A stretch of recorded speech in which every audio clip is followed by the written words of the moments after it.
Hello students, welcome to my YouTube channel. हम class +1 chemistry का chapter chemical bonding and molecular structure कर रहे हैं।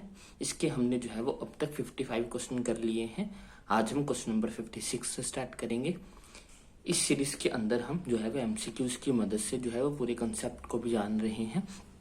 तो स्टार्ट करते हैं आज के क्वेश्चन से, क्वेश्चन नंबर 56 से। आज के जो क्वेश्चन होंगे वो मेटालिक बॉन्ड के ऊपर होंगे। तो सबसे पहला question number 56, metallic bond is, जो मेटालिक बॉन्ड है वो इनमें से क्या है? Similar to the ionic bond, similar to the covalent bond, neither similar to the ionic nor covalent bond. तो जो हमारा मेटालिक बॉन्ड होता है ना ही वो आयनिक बॉन्ड के सिमिलर होता है और ना ही वो कोवलेंट बॉन्ड के सिमिलर होता है। ये जो है वो मेटालिक बॉन्ड जो है वो मेटल्स के बीच में बनने वाले बॉन्ड्स होते हैं। तो ये ना ही आयनिक इन नेचर होते हैं ना ही कोवलेंट इन नेचर होते हैं। तो इसके लिए ऑप्शन सी जो है वो हमारा राइट होगा। क्वेश्चन नंबर 56 के लिए ऑप्शन सी जो है वो हमारा राइट होगा। Next question, question number 57, which one of the following postulates is wrong about the electron gas theory of the metallic bonding? हमें बताना है कि इनमें से कौन सा पोस्टुलेट जो है वो गलत है about the electron gas theory of the metallic bond। First है हमारे पास, फर्स्ट ऑप्शन है हमारा, a metal consist of positively charge sphere called the colonel's and loosely bound valence electron. तो ये पोस्टुलेट बिल्कुल सही है। मेटल्स के अंदर जो है पॉजिटिवली चार्ज स्फीयर्स होते हैं जिनको हम कर्नल्स बोलते हैं, और लूजली बाउंड वैलेंस इलेक्ट्रॉन्स होते हैं। तो ये बिल्कुल सही स्टेटमेंट है।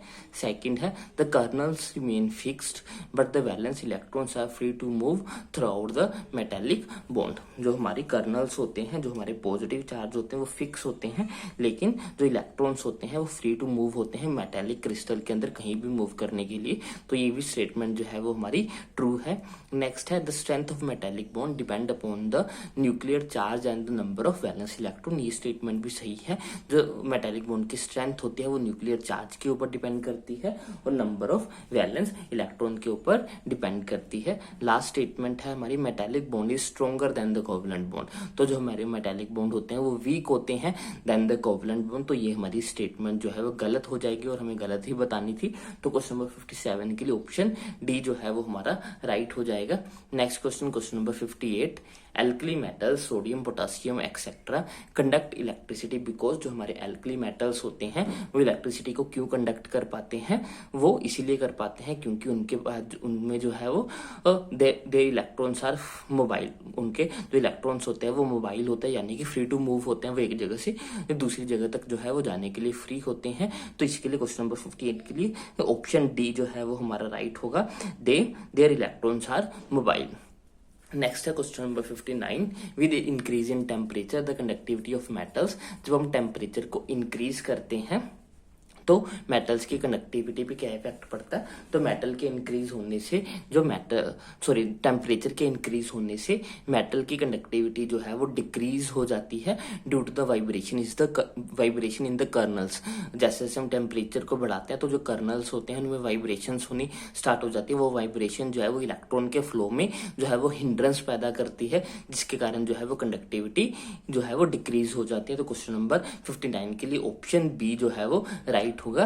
With the increase in temperature the conductivity of metals decreases. तो इसके लिए ऑप्शन बी राइट होगा। Next question, question number 60, the conductivity of metals decrease with increase in temperature because. जो कंडक्टिविटी होती है मेटल्स की वो डिक्रीज होती है विद इंक्रीज इन टेम्परेचर। इसका हमें कारण बताना, कारण अभी हम ऑलरेडी डिस्कस कर चुके हैं, because the kernel starts vibrating. तो इसके लिए ऑप्शन सी में यही गिवन है, द कर्नल स्टार्ट वाइब्रेटिंग। तो क्वेश्चन नंबर 60 के लिए ऑप्शन सी जो है वो हमारा राइट होगा। Next question, question number 61, metals possesses lustre when freshly cut because. जो मेटल्स होते हैं उनका सरफेस काफी लस्टरस होता है जब हम उसको उसी टाइम काटते हैं। जैसे सोडियम को जब कट करते हैं तो वहां से अंदर से बहुत शाइनी सरफेस जो है वो निकलता है, ऊपर से वो डल हो चुका होता है due to the reaction, but जब हम उसको कट करते हैं तो अंदर से वो बहुत शाइनी सरफेस का जो है वो निकलता है। इसका कारण हमें बताना है कि ऐसा क्यों होता है। तो ऐसा इसीलिए होता है कि जो उनमें जो है वो लूजली बाउंड इलेक्ट्रॉन्स होते हैं जो कि ये ज्यादातर लाइट के जो फोटॉन्स होते हैं उनको एब्जॉर्ब कर देते हैं और बाद में उनको री एमिट करते हैं। लूजली बाउंड इलेक्ट्रॉन जो है वो बहुत आसानी से फोटोन को एब्जॉर्ब कर लेते हैं, बाद में जो है वो उनको री एमिट करते हैं, जिसके कारण वो शाइनी सरफेस हमें महसूस होता है। तो इसके लिए ऑप्शन सी जो है वो राइट होगा। They contain loosely bound electron which absorb the photons and then re emit. Next question number 62, metals are malleable and ductile because of. जो मेटल्स होते हैं वो मेलेबल होते हैं, मेलेबल यानी कि उनको जो है वो शीट्स में कन्वर्ट किया जा सकता है, डक्टाइल यानी कि उनको जो है वो थिन वायर्स में कन्वर्ट किया जा सकता है। तो मेटल्स के पास ऐसी प्रॉपर्टी क्यों होती है, इसका रीजन ये है sleeping of kernels over each other. जो कर्नल्स होते हैं यानी कि जो पॉजिटिव चार्ज स्फीयर्स होते हैं वो एक दूसरे के ऊपर स्लिप कर सकते हैं, जिसके कारण जो है वो अपनी शेप को चेंज कर लेते हैं। तो metals are malleable and ductile due to the slipping of kernels over each other. तो क्वेश्चन नंबर 62 के लिए ऑप्शन बी जो है वो हमारा राइट होगा।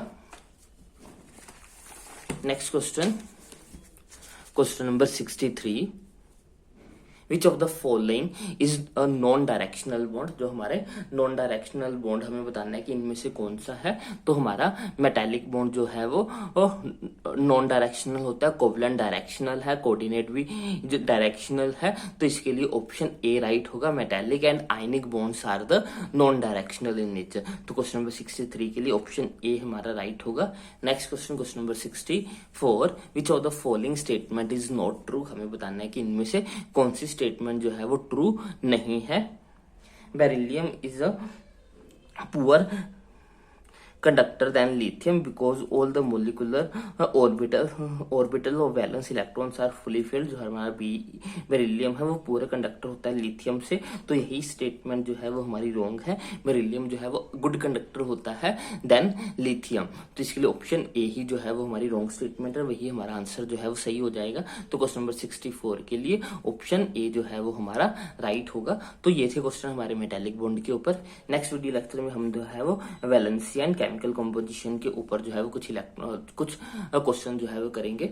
तो आज के लिए बस इतने। आई होप आपको सभी क्वेश्चन जो है वो अच्छे से क्लियर हुए होंगे। अगर आपको कोई भी डाउट हो या फिर आपकी कोई सजेशन हो तो आप मुझे कमेंट सेक्शन में लिख सकते हैं। अगर आपको वीडियो अच्छी लगे तो इसको लाइक करें, शेयर करें और चैनल को सब्सक्राइब करें। Thanks for watching, bye bye, take care.